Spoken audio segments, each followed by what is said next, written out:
My name is Sam Vaknin, and I'm the author of Malignant Self-Love, Narcissism Revisited, and a professor of psychology. And you know by this very serious opening that it's going to be a deep, convoluted video lecture. And right you are. How can anyone discuss nothingness without mentioning the drop-dead gorgeous Jean-Paul Sartre? Jean-Paul Sartre, a French philosopher, the father of modern existentialism, and he had operated in Paris between the 1930s and the 1960s, so quite a stretch. Jean-Paul Sartre had written the epitome of Western thought about nothingness, a book titled Being and Nothingness, which is the topic of today's video lecture. But before we go there, I would like to read to you an excerpt from a much forgotten tome, regrettably. It's titled The Empty Core, and it was published by Jason Aronson in 1991. The full title of the book is The Empty Core, an Object Relations Approach to Psychotherapy of the Schizoid Personality, and it was authored by Jeffrey Seinfeld, not Jerry Seinfeld, Jeffrey Seinfeld. And here is the excerpt that I want to read to you. Sutherland, in 1989, stated that if there is a disruption in the child's relationship to the actual parent, there must be a re-establishment of the object connection with the parent. Or, failing this, the child must have an actual substitute figure, a surrogate parent. When there is no substitute for the parent, the child creates a substitute imaginatively, because the individual cannot shape his own self without an inner image to fill the void, to fill this empty core in which a parental image must be inserted. One might be quickly disposed to the view of an empty core as disadvantageous to the personality. The empty core is in fact central and necessary, says Seinfeld, and has a positive, self-formative value.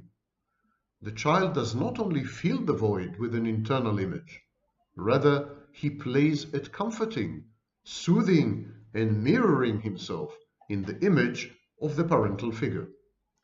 Through this experience, the child has the experience of trying out varying modes of the self, parenting himself, and even shaping the self. This idea suggests the existential phenomenological principle that nothingness is the core of freedom, allowing for the individual to shape himself to become what he chooses within the constraints of the given biological and social facticity. Given the emphasis on biological determinism, this reminder of a core of human freedom beyond biological contingency is important. As will be shown in a later chapter, the awareness of lack creates desire, creates ideals. In Sophocles' Theban play, Oedipus of Colonus, Oedipus asks his daughter Ismene, when I'm nothing, so then I'm a man? Ismene can only respond in the affirmative. She says yes. And so, if the void does not become traumatic, does not become intolerable, it provides the infant with the freedom of nothingness to practice at shaping himself in the imago of the object. The empty core gives rise to the grandiose self, as Kohut had observed in 1977, and this results in realistic ambitions and ego interests. I believe, says Seinfeld, that this void would be created by the child himself in his own spontaneous striving toward autonomy if external circumstances had not created the void through disruptions. If the disruptions become traumatic or prolonged, the internal object world becomes disappointing because it is basically insubstantial and unreal. The empty core may become the bottomless pit of the schizoid patient. He generally adopts one of two strategies to deal with the empty core. The first strategy is the effort to eliminate all need by maintaining himself as aloof, self-sufficient, isolated. Emptiness becomes an ideal. The individual strives toward extinguishing all need. The second strategy is the endeavor to arrive at a stage of absolute completion, fullness, fulfillment. It too is an endeavor to extinguish need, but this time through satiation, satiety. So, this is The Empty Core by Jeffrey Seinfeld. And now, Jeffrey Seinfeld himself mentions the existential phenomenological concept of freedom through nothingness. And this leads us to the person who had come up with this idea, Jean-Paul Sartre. His masterpiece, Being and Nothingness. In this book, Sartre defines two types of reality which lie beyond the conscious experience. There is the being of the object of consciousness, and there is consciousness. He separates the two. The object of consciousness exists in itself. In other words, it's independent. It's non-relational. Whether we look at it or not, it's there.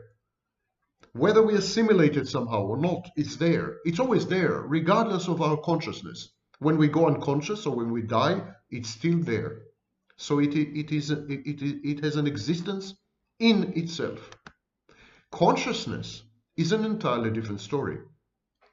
Consciousness always must relate to something. Consciousness is always consciousness of something. Consciousness is defined in relation to something. It is not possible to grasp consciousness within consciousness. It exists for itself, not in itself, but for itself, by relating to the outside, to the environment, or to internal objects, but to objects. An essential feature of consciousness is the power of consciousness to negate. Consciousness can negate, can vitiate, can destroy, can eliminate. In other words, consciousness has the power to experience nothingness. And it raises the question when we discuss God, for example, and we equate God with a kind of infinite consciousness, omnipotent, omniscient, admittedly non-human, but still some form of consciousness. Consciousness has the capacity to create by relating to objects and incorporating them in a narrative, but it has the capacity to negate. It has the capacity for nothingness. Does God have the same two capacities? According to the Kabbalah, he does. Indeed, he had to change himself, reduce himself, in order to allow for the emergence of creation. This power of nothingness, this power of negation, is directed outwardly, but also directed inwardly towards the self. And so when it is inwardly directed, it creates identity disturbance.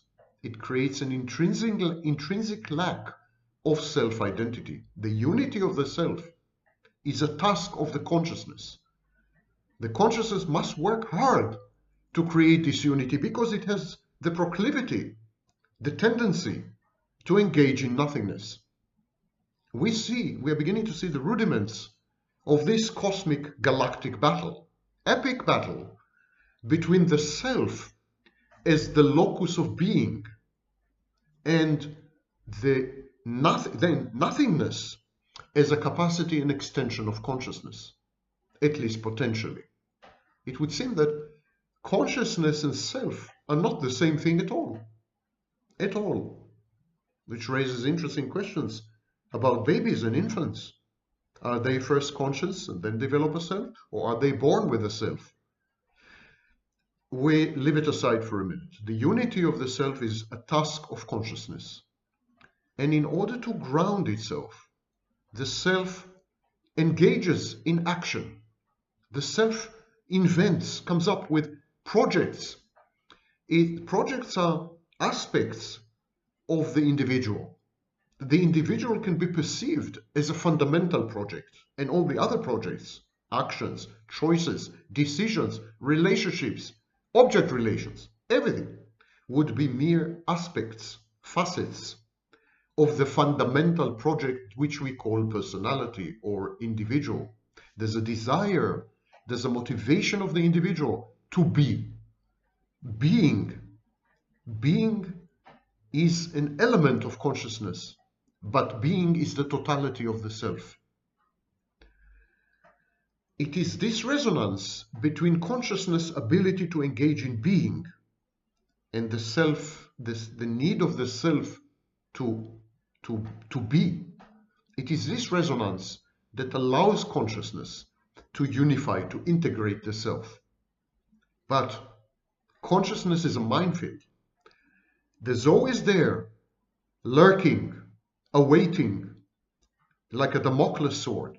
There's always the capacity for nothingness, which the self cannot contemplate or countenance or accept. There is this inner terror because consciousness can suddenly unleash negation and nothingness upon the self. This is the source, one of the major sources of angst. And there is a spontaneous, original choice. And this choice, by definition, depends on freedom. Because whenever you have a choice, you're free to choose. We have an inherent contradiction in the human condition. Because freedom depends on negation. Freedom depends on nothingness, as we will see shortly. And yet, in order to constellate the self, in order to create the self, we need to make choices. And to make choices, we need to be free. In other words, the only way to be, the only way to become being, the only way to attain the state of being is via choices. And the only way to engage in choices is to be free. And the only way to be free is to experience nothingness. Nothingness is the precondition for being. Because without nothingness, there's no freedom. Without freedom, there's no choices. Without choices, there's no being. The self is a project, and it requires multiple choices and decisions predicated on freedom that emanates from nothingness. The source of our being is nothingness. And some of these choices are authentic, and some of them are what Sartre called bad faith choices. It's a project of self-deception, where one's real nature is discarded in order to adopt an object's nature, the nature of some object, some person, in the case of codependency or borderline, some physical object, in the case of psychopathy and narcissism. So we could engage in an authentic, genuine, loyal, faithful to ourselves project. Thereby we come up with a healthy self. Or we can engage in self-deception, adopting an external view, an external project as our own. And the only way to escape this self-deception is authenticity, choosing in a way that reveals the existence of consciousness as both factual and transcendent. Sartre said that the proper exercise of freedom creates values that any other human being in the same situation could experience. In other words, universally shared values. These universally shared values are context dependent. They are derived from circumstances in a specific environment, but within this specific environment, under these circumstances, 2 people, 200 people, 2 million people, and 2 billion people would develop the same values, would come up with the same, essentially, project, or the same self. Authentic projects express a universal dimension in the singularity of a human life. And that's why I keep saying that we are all connected, not in the mystical Indian, pretty primitive perception, not in this stupid way, but we are intimately connected because we are programmed, we are coded in advance to react identically to any given environment. Identically, not in the sense that we become indistinguishable mass production units, not in the sense that we are commodified, but in the sense that we are likely to develop selves that can meaningfully communicate and resonate and interact in order to form a whole, a collaborative, instinctual, reflexive, collaborative effort of selves, all of them equipped with a resonating capacity, with a communicative capacity. So Sartre contributed the concept of nothingness to metaphysics, and he made nothingness the center of the heart of being. He was not the first, of course. I have another video on my Nothingness channel which discusses Buddhism and Japanese contributions to the concept of nothingness. Concept of nothingness predates or antedates Western philosophy by, at the very least, 2,000–3,000 years. But Sartre incorporated nothingness into a modern and later postmodern view of life, rendered nothingness the core and heart of being, which is a largely original contribution. Sartre discusses the example. He gives an example in his book. He says you enter a cafe. Yeah? You fix a meeting with Pierre. Pierre, of course, he lived in Paris, so it would be Pierre. You fix a meeting with Pierre, and you had agreed to go to a coffee house to have coffee together. You come to the cafe, and there's no Pierre. Pierre hadn't arrived yet, or had left, or never made it, stood you up. He says, when you enter the cafe and you don't see Pierre, what you see is Pierre's absence. It's not that you don't see Pierre. You do see Pierre's absence. His absence is haunting the cafe like a ghost. It's not a psychological state. The nothingness is truly experienced because it's there.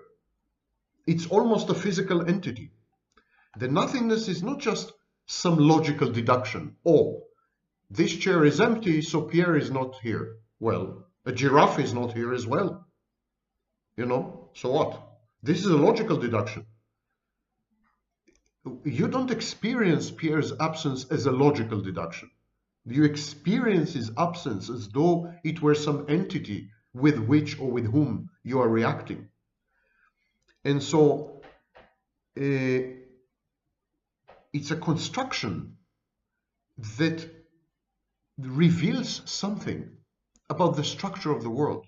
Nothingness teaches us a lot about the structure of the world. And I want to digress a bit.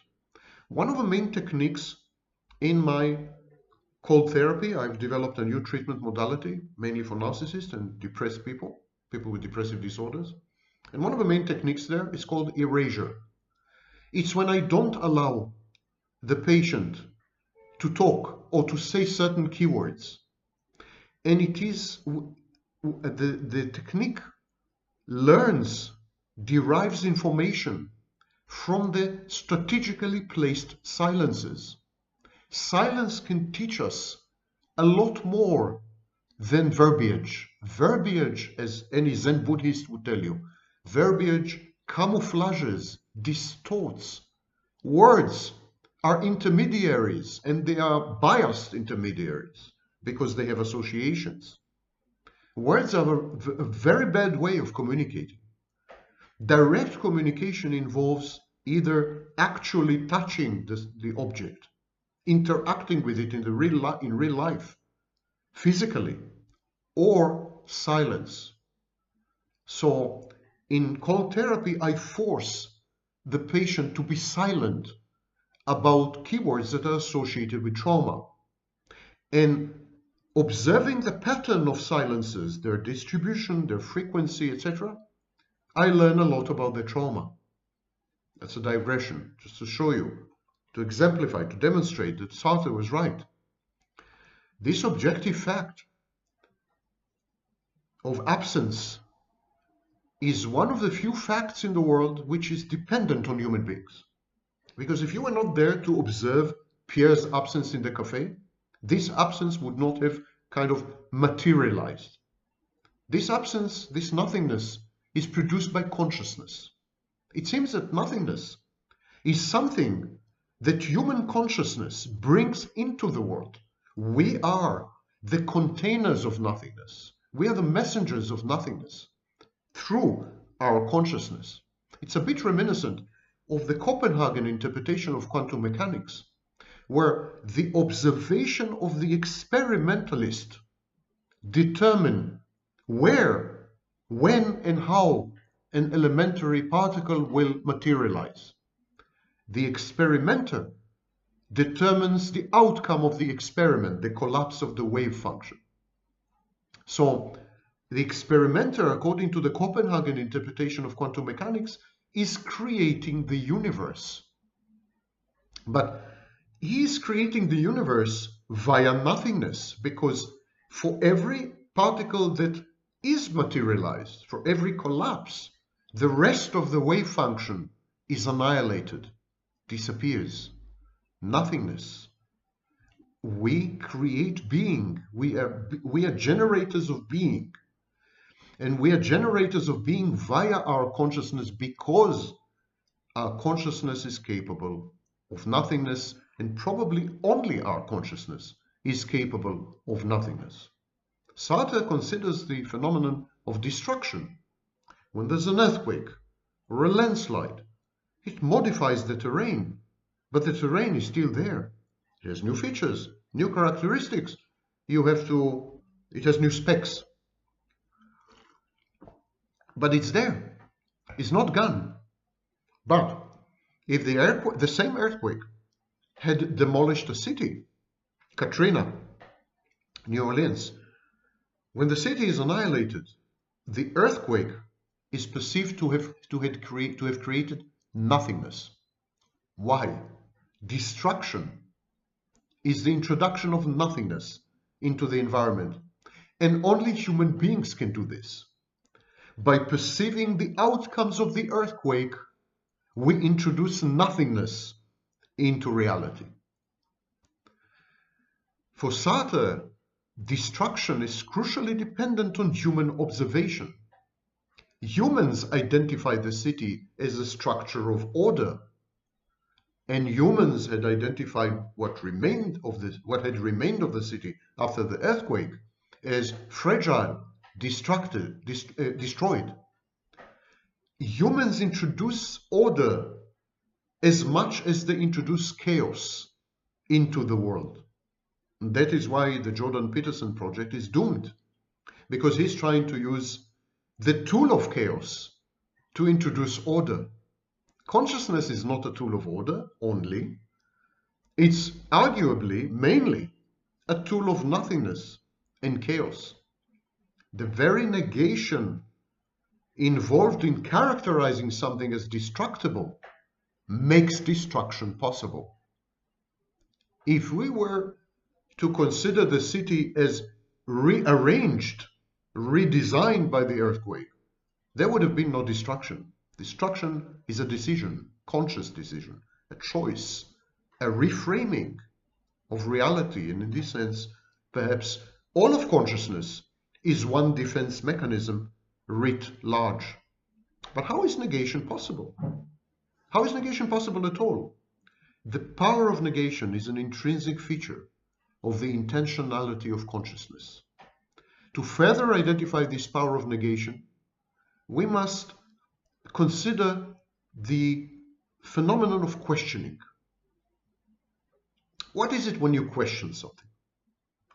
When you question something, you assume that there are two possibilities, a positive reply and a negative reply.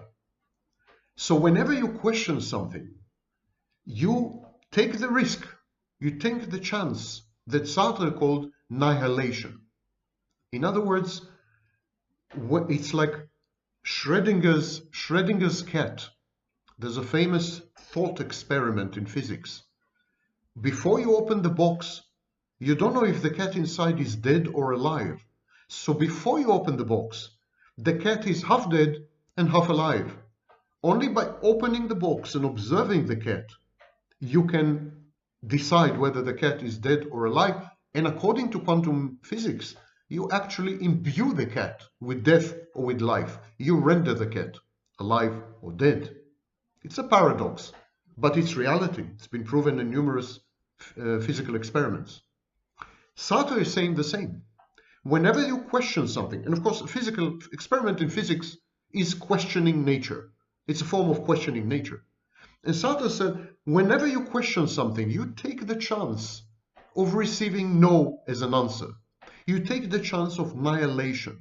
Everything, he says, fluctuates between being and nothingness. You could call it the Sartre nothingness uncertainty principle, if you want to be as highfalutin as I am. Now, Sartre notes that to engage in questioning is very courageous because it requires the questioner to be able to detach himself from the causal series of being. By annihilating the given, the questioner detaches himself from any deterministic constraints. What Sartre is trying to say, before you question, if you don't question, you have certainty. You have certainty.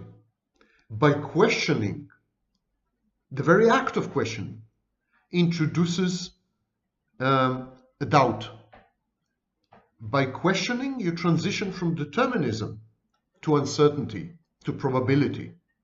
By questioning, you transition from all yes to possibly no. It takes courage. Sartre says the name of this possibility which every human being has to secure a nothingness, which isolates it, is freedom. I repeat this crucial sentence. The name of this possibility, which every human being has, to secrete a nothingness which isolates it, is freedom. Sartre says, when you question, you're free because you assume the risk of nothingness. Our power to negate is the clue to freedom, is the path to freedom. And Sartre's notion of freedom is constructed almost entirely not on what there is, not on being, but on nothingness. The structure and characteristics of consciousness are the main focus of being and nothingness, because only consciousness can negate, and only consciousness can fearlessly explore the ramifications of negation and nothingness. And this leads to the human condition. What is the human condition if we accept and embrace nothingness? As many of you ask me repeatedly, okay, these are the practical steps to nothingness. Don't be a drama queen, this, that. Don't be a victim. Okay, there's by now 11, I think, steps that I've released. And these are the steps to becoming more and more liberated, more and more free. But what is this nothingness that we aspire to? Is it emptiness? Of course not. Nothingness is not, the opposite of being is not emptiness. The opposite of being is freedom. The opposite of being is freedom. I want you to understand this. Nothingness is freedom. And that's why we have nothingness as a capacity of our consciousness, because it has evolutionary advantages. Had nothingness been destructive, had nothingness been empty, had nothingness been a dead end, evolution would not have allowed consciousness to become a nothingness machine, a nothingness generator. To understand consciousness, we must understand the negating power of consciousness and how this negating power underlies the self. Yes, the self is one huge nothingness. I opened with a statement by Jeffrey Seinfeld that this schizoid core, this emptiness, this nothingness at the heart of the self, this identity of not being, is actually an engine of accomplishments, of ideals, of striving, of efforts, of energy, of joy, of cheer, of happiness. Seinfeld considers the empty core as a positive thing, not negative if it's not associated with trauma. So self is founded on emptiness, which is essentially not empty, but it's nothingness, it's the negation of being. And so when we consider, for example, questioning and reflection, yes, we consider questioning and reflection, we can ask ourselves, what does it mean to reflect on nothing? What does it mean to question nothing? Our very language betrays us because we had constructed human language around being. We are so terrified of nothingness because we're terrified of dying. And so our language is deceptive. It's a psychological defense mechanism writ large. It's denial. Our language is in denial. So it's very difficult to use language to discuss nothingness because, for example, again, what does it mean to reflect on nothingness? How do you question nothingness? Sartre shows that reflective consciousness negates the pre-reflective consciousness that it takes as an object. So when we reflect on something, we also reflect on the state of mind before we had reflected on this something. So there's like pre-reflection and reflection phase. And the reflection phase involves reflecting on the pre-reflection phase. And this creates an instability within the self, because the self is torn between being a unity, because the self wants to think of itself as a unity. So the self is torn between the sensation that it's a unity and this duality, pre-reflection, reflection. Any act, questioning, reflecting, object relations, any act creates immediately two states. One state that preceded the act and one state which is the act. The action breaks down the self. Action breaks down the self. At the very least, it creates duality, sometimes more. Action conflicts dramatically, head on, with the unitary sense of the self. But of course, this unitary sense is self-deceptive. It's a bad faith project. This lack of self-identity is given another twist. It's a kind of task. The unity of the self is a task of consciousness. And it's the self leveraging consciousness to ground itself somehow. Its unity is like, without unity I'm going to die. Without unity I'm going to dissipate. I'm going to evaporate. I need to feel unitary. I need to feel there's a core. And even in psychology, we have this value judgment that if you don't have a stable core of identity, something's wrong with you. You need help. So we have identity diffusion with adolescents. And we have identity disturbance with borderlines and narcissists. And these are bad things. Because in identity disturbance and identity diffusion, there's no core stable identity, and that's not good. You see, biases and value judgments permeate our sciences, our psychology, the way we speak even. The dimension of this task to create a unitary self, the task that consciousness is engaged in, is intimately connected to temporality, intimately connected to time. The lack of coincidence of consciousness with itself is at the heart of what it is to be conscious. Consciousness is not identical with the past, with its past. Consciousness is not identical with its future. It is already no longer what it was. Every split micro milli nanosecond, our consciousness is no longer what it used to be a nanosecond ago. And it is not yet what it's going to become. It's a process of becoming.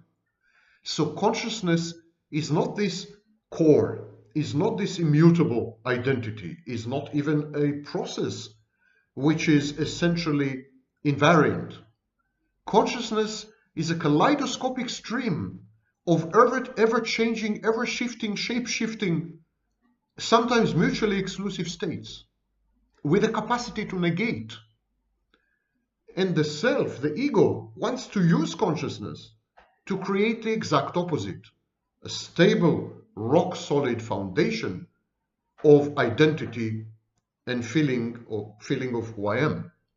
And of course, it's very difficult, because how do you use mercurial elements to construct the Empire State Building? You need stone, you need rock, you need cement, you need glass, you need stable, strong thing, and consciousness is anything. It's ephemeral. And so when I make who I am the object of my reflection, I can take that which now lies in my past as my object, while I've actually moved beyond it. And that is the core problem in psychotherapy. We deal a lot with the past. And even when people talk to us in real time, mindfulness, it immediately becomes the past. Everything immediately becomes the past. The present is infinitesimal. It has no dimensions, no length, and no duration. So I am is never who I am. That I am is no longer who I am, because that I am immediately becomes the past. And it's no longer who I am, it's who I was. It's the same with the future, of course. I never coincide with what I shall become, what I shall be. Temporality is another problem, core problem, in the way in which negation is at work within consciousness and exercised upon the self. These are fundamental features of consciousness. The past corresponds to a facticity of human life that cannot choose what is already given about itself. So when we talk about the past, we cannot change it. It's given. And the future opens up possibilities for the freedom of consciousness. So the past is the opposite of freedom because it is. The past is being. The future is nothingness. I want you to listen to this very carefully. The past is 100% being. It cannot be changed. No decision you make can affect it. Nothing you can do about it. It's 100% rock solid, impermeable, non-osmotic being. The future is 100% nothingness. Why? Because it involves choices and decisions. And choices and decisions involve freedom. And freedom emanates out of nothingness. The future opens up possibilities for the freedom of consciousness. The coordination of future freedom and past facticity is a problem. It creates conflicts, dissonances, incoherence, and it's another aspect of the essential instability of consciousness, let alone the self. And this leads us to self-deception, because when we are faced with all these conflicts and dissonances, we are very tempted to lie to ourselves and to lie to others about ourselves. And this is what Sartre called bad faith. Donald Duck break. The project of bad faith. We said that self-identity, consciousness that operates on self-identity, in self-identity, is a task. Consciousness is engaged in generating and gendering the self as it goes along on the fly. But it's a task, it's an assignment, it's a defining project of consciousness, the generation of self. And all the resources of the individual go into this project. It's the number one project. It's the most important project. Because the self has to be continuously generated. The self is not a construct in some ways. Largely it's a process, or a construct that is engaged in a process. And if the process stops, the construct disintegrates. So it's a energy consuming, resource consuming, and everything, all the contributions, internal contributions, are aspects and facets of this fundamental project. And so, but when consciousness engages in creating the self, because consciousness is introspective, we are the only animal species, sentient beings, who can introspect. In other words, create a model of the world in which we are and then observe ourselves from the outside, so to speak, within this model. So we can introspect. How does consciousness introspect? How does consciousness understand itself? How does it define itself as a specific individual? In other words, why does my consciousness define itself? Why does my consciousness understand itself as Sam Vaknin and not, for example, as Jean-Paul Sartre? Why don't I consider myself to be Jean-Paul Sartre? In which specific ways my consciousness is channeled and directed to reach the continuous conclusion that I'm Sam Vaknin? What's the connecting thread? That's the first question that we should ponder. This core identity seems to be a statement, a self-referential statement of consciousness, and it is disrupted in psychotic disorders, where the identity disturbance reaches the point where the consciousness is no longer sure, no longer ascertained as to who am I. That is psychosis.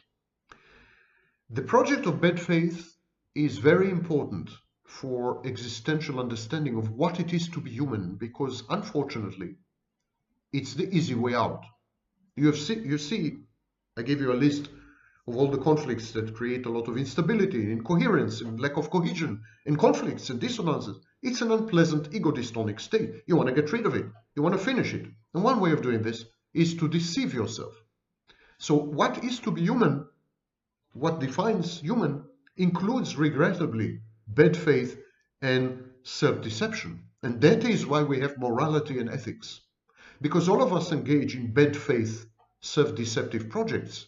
We need an external body of agreed upon edicts, tenets, to keep us in the straight and narrow, to keep us honest.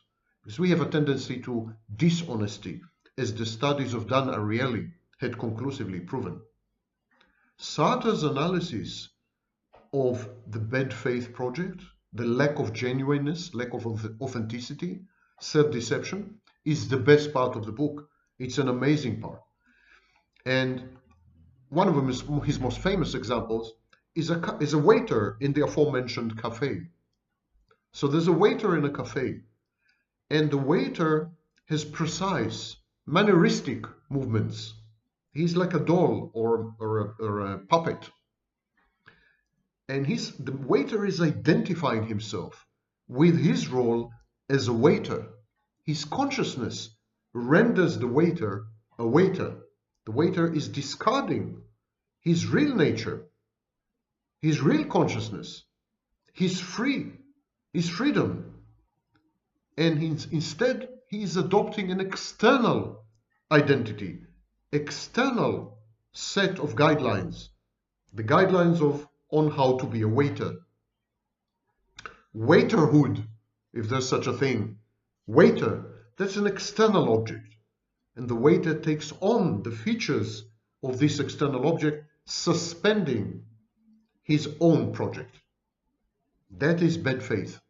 That is self-deception. He's denying his transcendence, the transcendence of his consciousness, in favor of a kind of transcendence characterizing the object of waiter. The burden of freedom, because freedom is a burden. The requirement to decide for himself what to do, who he is. The minute he adopts the waiter external object as his project, the minute he becomes the waiter, the minute he becomes this external thing, he no longer is free. And because he no longer is free, he is liberated from decision making. He doesn't have to do. He's exempt. He doesn't have to make any decisions. And because he doesn't have to make any decisions, the burden is lifted. His behavior becomes automatic and robotic, dictated fully by the role that he had adopted. And so he feels unburdened, but actually is a slave. Most slaves feel very free, and it's part of their own self-deception. Slavery makes you feel free because you no longer have to worry, you no longer have to choose, you no longer have to decide, and above all, you have no personal responsibility. That's very liberating. That is experienced as freedom when actually it's bad faith, it's fake, it's false, and you are 100% a slave. That's why people empower dictators because they want to be slaves, because slavery feels good. The mechanism involved in bad faith projects is an inherent contradiction. The very identification with an external object, like being a waiter, being a driver, being a father, being a husband, these are all external roles. So when you identify with these external roles, it's possible because the waiter is conscious. Consciousness allows you, consciousness enables projects of self-deception and bad faith. The irony is you need to be free to become a slave. To become a slave, you must make a decision, you must make a choice. Becoming a slave is a choice. Becoming an abuse victim is a choice. These are choices. And to make choices, you need to be free. And to be free, you need your consciousness. So it's a conscious choice to actually commit suicide, to suspend itself. The sequence is, I have consciousness, I'm going to choose to not be me. That moment, I have no need for my consciousness anymore. Suspended, dismissed. That's the sequence. But of course, remember, choice is freedom.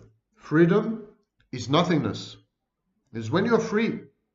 When you're free, you take the chance of getting no for an answer.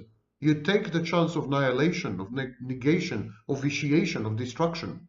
To be free means to risk nothingness. So when you make this choice to be a slave out of freedom, you make this choice out of nothingness in effect.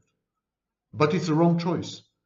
Because instead of nothingness, you come out of nothingness, you emanate from nothingness. This is your base point. I mean, this is the base. And then you end up in being. You start with nothingness and you end in being. What being? Not your being. The role that you had adopted, what society had told you to do, what your family forced you to do, what your wife insists that you do. You adopt roles, you role play. But role playing is embedded in consciousness, says Sartre. So the freedom of consciousness is a precondition for the project of bad faith, which denies the freedom of consciousness. The agent's defining his being as an external object is the result of the way in which he had represented himself to himself. This is a misrepresentation, of course. This is self-lying, but it's still the responsibility of consciousness. It still represents a choice and a decision. Nothing is hidden. Consciousness is transparent. The project of bad faith is pursued while the agent is fully aware of how things are in pre-reflective consciousness. Bad faith is self-deceit. It raises the problem for accounting for contradictory beliefs. So, self-deceit is a project which is constructed on healthy foundations. Consciousness is healthy. Nothingness is very healthy. Choices, decisions, they can all lead to a healthy path of self-actualization, to use Maslow's term. Why don't they? Why sometimes these healthy foundations become a poison tree? Why do they end badly with a bad faith project with inauthenticity? Why self-deceit? How can self-deceit be constructed on such extremely good foundations? Because of inadequacies, inadequate representations of what one is. Sartre dispensed with the unconscious. He seriously disliked the idea of unconscious. He said that the only problem could be if we don't know who we are. If we don't have a clear view of our identity, if we don't have a path, if we don't know where we're going, not in the sense of mission-oriented, not in the sense of accomplishment-oriented, but who we are, the essence, the quiddity. He said, if we don't know who we are, we misrepresent ourselves to ourselves. And then if you are nobody, it's easy to become anyone. If there's nothing there, it's easy to put anything there. If there's no core, it's easy to adopt a core from the outside. This is the bad faith project. If you don't have a self, it's easy to not be yourself, but to be someone else. I'm not expressing my views right now. I'm just describing Sartre's work. It's a point where I strongly disagree with him, but we'll come to it perhaps in a future lecture.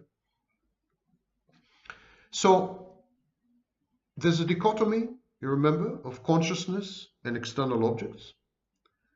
Projects are freely adopted, whether they're good faith or bad faith, whether they're authentic or inauthentic.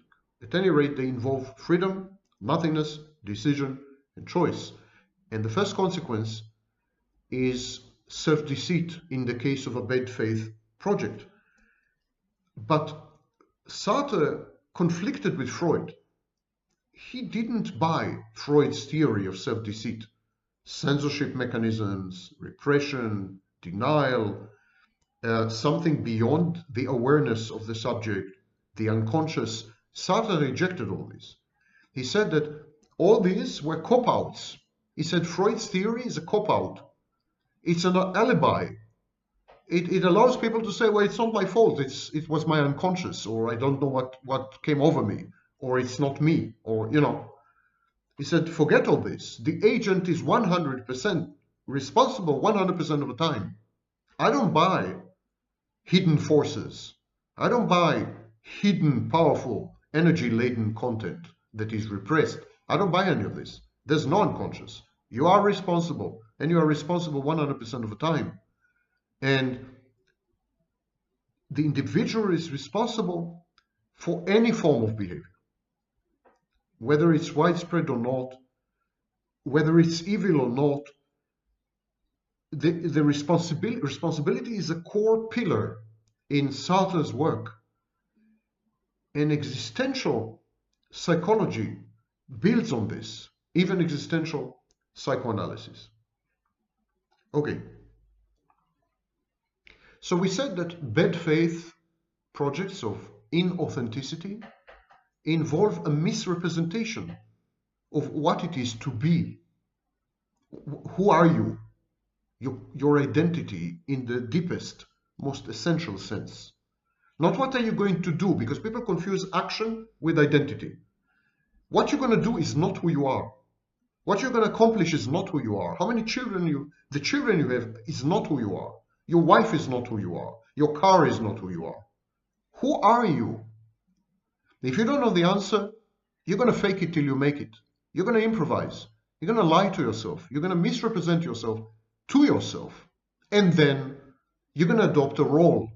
Because you don't know who you are, there's a void that needs to be filled. You remember Seinfeld? You're going to import something. You're going to bring in something from the outside. And this is going to become you. You're going to live an inauthentic life. And self-deceit has many forms. You can read Being in Nothingness. Sartre describes all of them. But Sartre leaves out a very critical question, in my view. He tries to grapple with it, but not too successfully. Why? Why would I self-deceive?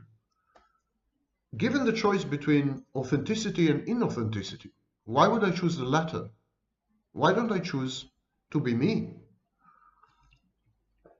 Put differently, why do some people misrepresent themselves to themselves and other people are successful They don't misrepresent themselves. They represent themselves faithfully. Faith. Faith is lacking here. Faithfulness. All projects are part of the fundamental project of the construction of the self.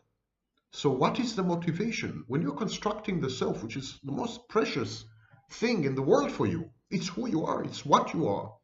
Why would you go astray? Why would you risk your very consciousness? Why would you risk yourself, your self-identity? Why would you risk all these super critical things just to deceive yourself or to lie to yourself? Remember when we were both younger, and I said that every act of reflection and every act of questioning breaks down consciousness, destroys the self, because the minute you question, there was the period before you question and the period that you question. The minute you reflect, there was a pre-reflective period and a reflective period. So these are cleavages, reflection and questioning, temporality, past and future and present. All these break down, constantly break down your attempts to integrate. You create a self, it's broken down when you question something. You create a self, it's broken down because time has passed, and this self that you had created is now in the past. Time, human existence, which involves all the time curiosity and questioning and reflection, you can't help it. You can't suspend reflection.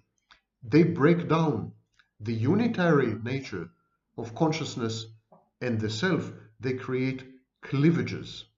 In other words, they make it impossible for you to form a self-identity. Sartre went as far as calling it the desire for being. I would have added the frustrated desire for being. This desire is universal, and it has three forms. It can be aimed at direct transformation of consciousness into an object, into an external object. Or consciousness may affirm the freedom that distinguishes it from external objects. So it seeks through freedom to become its own foundation, to become essentially God. Yeah. So this is the second option. Option one, identify with an external object. Option two, consciousness becomes its own external object. So it becomes self-contained, self-sufficient, godlike. And when you put these two together, it's consciousness aiming for another mode of being, for a mode of being that is a combination of internal and external. Unfortunately, none of these three is sustainable, even realizable. If you adopt an external role, it's going to wear thin, and ultimately you're going to be exposed. The imposter syndrome, it's going to break down. It's not going to work. If consciousness wants to become its own object, godlike, it's a problem. It's a problem of self-reference. It creates infinite regression, and it creates an internal dialogue, which is bad faith dialogue. And of course, it's near impossible to combine an external role with your genuine, authentic identity, because by definition, an external role is not you. So all three are very problematic. And they're reminiscent a bit of Hegel's thesis, antithesis, and synthesis. But while Hegel's triad is stable, these attempts to integrate the environment, to integrate external roles and external objects with internal processes such as consciousness and the formation of self, these attempts are unstable because they generate a lot of conflicts and a lot of dissonance. We all desire to be, desire to being. Sartre said that the human condition is characterized by a desire for being, but the only three ways we know to be, to become, they are irrational, they are dissonant, They are impossible. They are contradictory. So we can't realize this desire for being. It remains forever unfulfilled. And that is the core of mental illness and other phenomena. It's unhealthy state, actually, the desire for being. So if desire for being is unhealthy, because it's irrational and impossible, and so on and so forth, unsustainable, what's the alternative? Well, the alternative is desire for nothingness. And desire for nothingness can be accomplished. It is rational, as I will show you in a future video, a future lecture. So in being and nothingness, there are projects of love. He describes projects, project of love, project of sadism, project of masochism. And he analyzed the lives of Baudelaire, Flaubert, Jean Genet, others, and he used the desire for being, the motivation for the fundamental project. And he said that it impacts the very nature of consciousness. So it's a feedback loop. The desire for being leverages consciousness in ways which are frustrating, irrational, and impossible. And that inadequacy, this constant failure at the core of being human, affects consciousness. In return, modifies it. The source of motivation for the fundamental project is within consciousness. Bad faith as a type of project is motivated exactly the same way. The individual choice of fundamental project, it's an original choice. But consciousness is ill-equipped to realize any fundamental project that is focused on being. Why? Because being involves an external dimension. There's no being, there's only being in. Being is not standalone. To be, to become, you must have an environment. You must be embedded in something. Being in reality, being in the world, being in the universe, being in God. You need an external context to be, which negates consciousness' primary features, one of which is nothingness, the rejection of the external, the rejection of external objects, the rejection of external roles as fake. Authenticity is the opposite of being. You can't be authentic. To be authentic, you need nothingness. You need to engage in nothingness, because then you are able to leverage your consciousness to the maximum. No internal contradiction, conflict, or dissonance is created. The minute you ask your consciousness to collaborate hand in hand, amicably, with reality, you had created an impossible conflict and a mutually exclusive situation. The minute you ask your consciousness to leverage its own properties, including the capacity to engage in nothingness, you have it going, you're successful. Because consciousness is perfectly capable of generating choices and decisions out of freedom, which is a derivative of nothingness. And with these choices and freedoms, you can construct yourself. You can finally reach the core of your identity. An understanding of what it is to be someone must involve an attempt to decipher that someone's fundamental project, the original choice of that someone. It's an hermeneutic exercise. It's an exercise at interpretation. We need to reveal what makes an individual a unity. Existentialism, and especially existential psychoanalysis, works around this. What was your original fundamental project? Was it a bad faith project? Are you deceiving yourself? Or are you willing to confront your responsibility, your freedom, in other words, your nothingness? Are you willing to countenance? Are you willing to embrace? Are you willing to accept the anxiety that attends upon accepting responsibility, because responsibility means anxiety. Why? Because when you act, when you question, when you reflect, you risk no for an answer. You risk nothingness. You risk negation. You risk annihilation. You risk annihilation. So you need to analyze your behavior. You need to grasp the nature of your unity. You need to extricate the world from you. You need to be you, unadulterated by the world, allowing your consciousness to guide you into your personal, unmitigated freedom via its capacity for nothingness, which gives rise to this freedom, which then allows you to make the appropriate, good faith, authentic choices and decisions that will help you to become you. Thank you for listening. Stay tuned.